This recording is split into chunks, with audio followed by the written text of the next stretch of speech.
Part of this craziness and everything that's going on is, people are price gouging. There are always going to be those people and those companies and those angles of trying to take advantage of negative situations. And one of them is just price gouging in general, whether it's for face masks and critical items that are needed.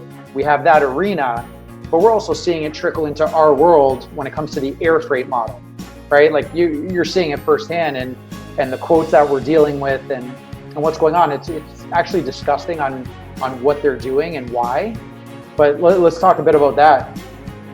Yeah, it just seems, it seems like there's no control, really. It's no matter where you're going, whether you're shipping product into Europe, South America, the US, obviously North America, everything just seems to be clogged. Everybody seems to have it locked up.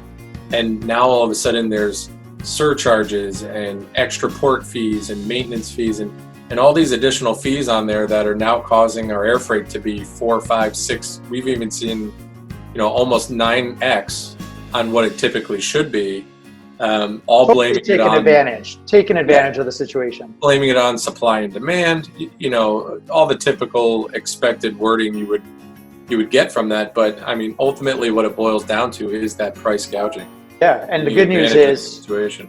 Yeah, and you know what? We can't change what we can't change, but one thing we do here, we're not dependent on 1 or 2 partners. It's a matter of having, a handful of freight partners that we could go to and then go back to our clients and say, hey, instead of this option, we could do this and what the sacrifices are. So having a dedicated team that are professionals in the global freight arena, because that's where we compete, has helped us navigate this.